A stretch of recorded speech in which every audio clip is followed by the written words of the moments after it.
बाबू गुरु बीजाणु जनन समझे। तो आज हम लोग समझेंगे पहले इसको। उससे पहले मैं आपको एक बात कहना चाहता हूँ कि जिसके लिए सबको छोड़ा उसी ने सबको छोड़ा उसी ने मेरे दिल को तोड़ा। चलिए तो शुरू किया जाए, ठीक ना।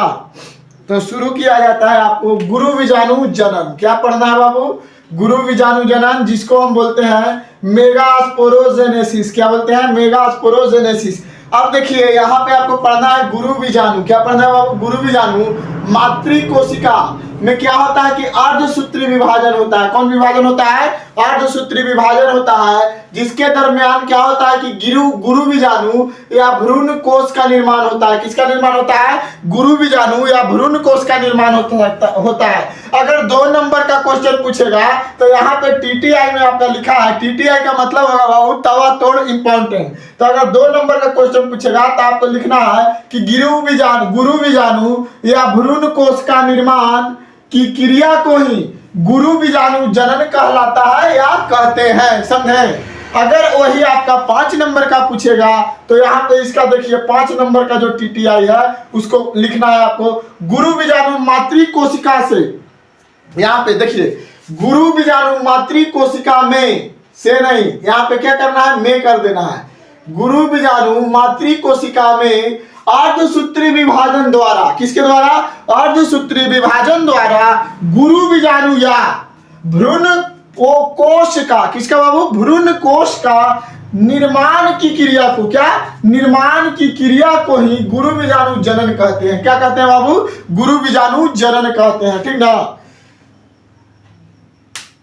अब देखिए बेस्ट पॉइंट, अब आपको पूरा 5 नंबर का पूरा करना है तो आपको बेस्ट पॉइंट लिखना होगा। यहां पे देखिए बीजांडकाय की कोई एक कोशिका, बीजांडकाय की कोई एक कोशिका जो क्या पोषण प्राप्त कर, क्या पोषण प्राप्त कर अपने आकार में वृद्धि कर लेती है। यहां पे आपका पोषण होगा, क्या होगा बाबू? पोषण प्राप्त कर, क्या कर? पोषण प्राप्त कर अपने आकार में क्या कर लेती है? वृद्धि कर लेती है तथा एकदम कजल एवं सुस्पष्ट, कजल मतलब क्या होता है? एकदम साफ, कैसन?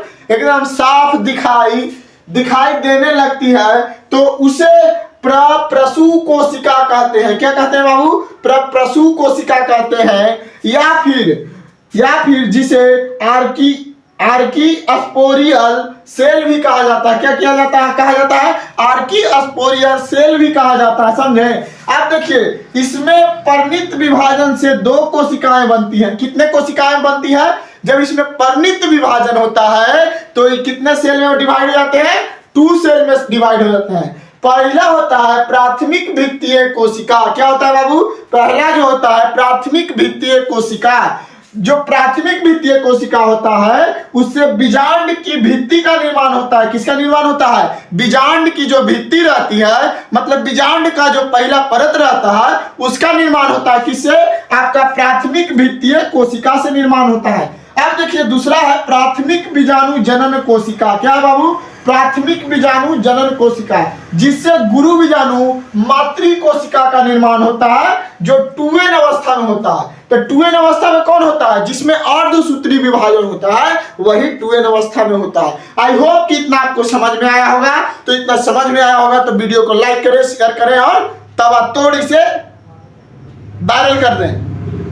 मातृ कोशिका में अर्धसूत्री विभाजन होता है। क्या होता है? अर्धसूत्री विभाजन होता है जिसमें 4 अगुणित, कितने? 4 अगुणित कोशिकाओं का निर्माण होता है। गुरु बीजाणु 4 कोशिका बनाते हैं। कितना? 4 कोशिका बनाते हैं, जिसमें से 4 में से 3 कोशिका, 3 कितना? 3 गुरु बीजाणु कोशिका नष्ट हो जाती है। नष्ट मतलब क्या? नाश हो जाती है, मतलब सब करल धरल नाश हो जाता है। समझे?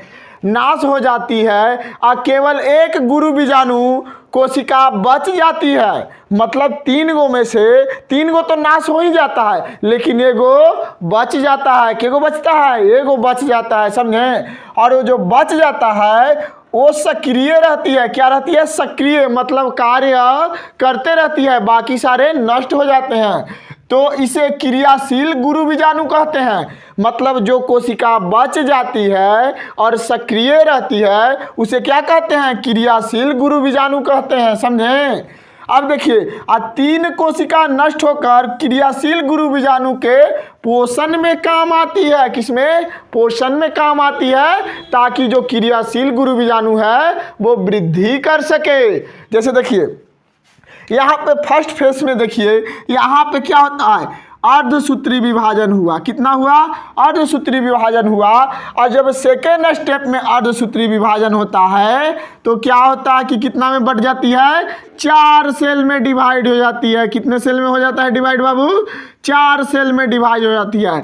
और ये तीनों जो कोशिका जो है वो आपका क्या होती है? नष्ट हो जाती है। और इसकी क्या करती है? पोषण में सहायता करती है। किसमें? पोषण में सहायता करती है। जैसे आप सुने होंगे कि ये क्या हो गया? अब नष्ट हो जाता है, तो इसी को हम लोग क्या कहते हैं? जब ई जो हो जाता है, बच जो जाता है, इस ई जो तीनों जो है ना नष्ट होकर इसका किस में? पोषण में काम आ जाता है। पोषण मतलब क्या? खान पान में काम आ जाता है, जिससे इसकी वृद्धि होती है। तो ये टॉपिक आपका यहाँ तक ही था। तब तक के लिए जय हिंद, वंदे मातरम। फिर मिलेंगे नेक्स्ट वीडियो में।